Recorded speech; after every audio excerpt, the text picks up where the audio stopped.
America चाहता है कि भारत में वो अपना गेहूं बेच, तो वो आ जाएगा हम लोग के इंडिया में 11 रुपया केजी। अमेरिका गेहूं लेके आ रहा है इंडिया में, कोई उसका खरीदता नहीं है। रीजन WTO का कहना है कि आप सब्सिडी मत दीजिए, भारत से लड़ जाता है WTO। तो ये कहते हैं सब ना, पेट्रोल बहुत सस्ता हो गया है, एक काम करो उत्पादन रोक दो, तो पेट्रोल क्या हो जाएगा? महंगा। सोलर पैनल आप अमेरिका से खरीद के लाइए, कह रहा है कि महंगा पड़ता है तो आप सब्सिडी दे सकते हैं। मतलब समझिए, जहां अमेरिका को फायदा, तो वो WTO से कहता है कि ये जो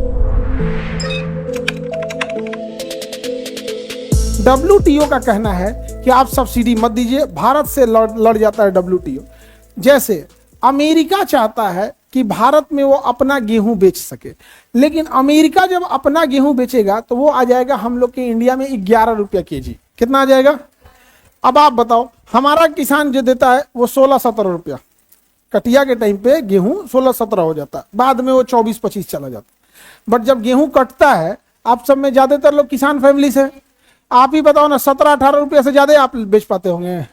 कटने के टाइम पे वही बिकता है, लेकिन अमेरिका इंडिया पहुंचा देगा 11-12 रुपया में।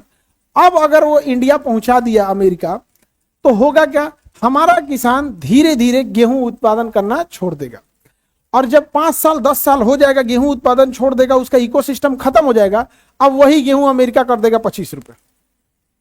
लेकिन अभी अमेरिका गेहूं लेके आ रहा है इंडिया में, कोई उसका खरीदता नहीं है। रीजन, क्योंकि भारत में जो खाद्य सुरक्षा विधेयक है, जिसमें 1 रुपया गेहूं 2 रुपया चावल मिल जाता है राशन पे, अब किसी को जरूरत नहीं है।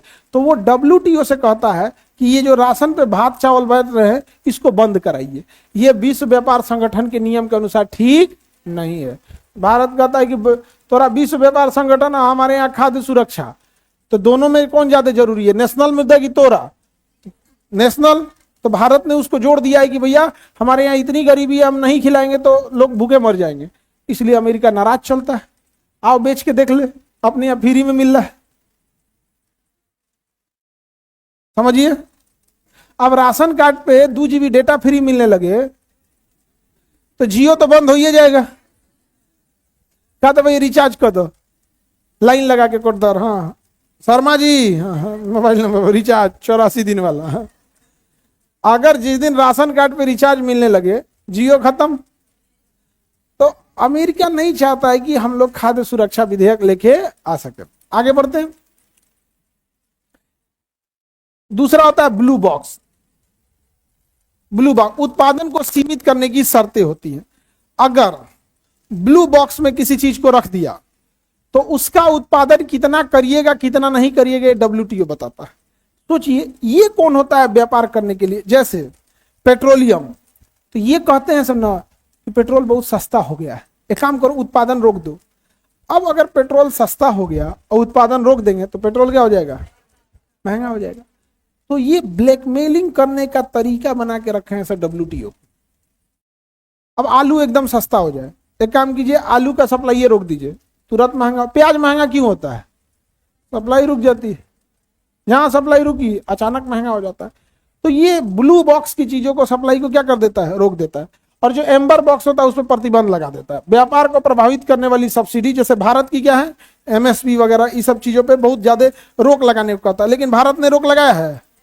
चिल्लाते रह जाओ, एम्बर बॉक्स में रखो या किसी में रखो। तो 3 बॉक्स किसका है? WTO का। कौन कौन सा? ग्रीन, ब्लू और एम्बर। ग्रीन, ब्लू और आगे बढ़े। पर्यावरण से रिलेटेड जितनी चीजें रहेंगी, उस पर सब्सिडी दे सकते हैं कि नहीं? दे सकते हैं। कैसे? देखिए ध्यान से। अमेरिका और WTO का कहना है कि भारत जो MSP देता है, MSP मिनिमम सपोर्ट प्राइस, किसानों से जो अनाज खरीदता है वो मत खरीदे, और राशन पे जो देता है गेहूं और चावल, वो मत दे। लेकिन सोलर पैनल आप अमेरिका से खरीद के लाइए तो महंगा पड़ेगा, यूरोप से खरीद के लाइए तो महंगा पड़ेगा। तो कह रहा है कि महंगा पड़ता है तो आप सब्सिडी दे सकते हैं। सुरक्षित सब्सिडी है वो, क्योंकि वो किस बॉक्स में है? Green box. मतलब समझिए, जहां अमेरिका को फायदा, उसको डाल देगा किस में? सीरिया का एक आतंकवादी था, अमेरिका ने उसे आतंकवादी घोषित किया था। अब बाद में उसने अमेरिका सरेंडर करके सीरिया के राष्ट्रपति को मार दिया, भगा दिया। तो अमेरिका ने कहा कि अब ये आतंकवादी नहीं है, अब ये राष्ट्रपति है। अब आपको लगेगा कि शर्म क्यों नहीं लगता इन लोग को? जिसको उघारे घूमने में शर्म नहीं लगा, उसको वादा पलटने में क्या ही शर्म लगेगा।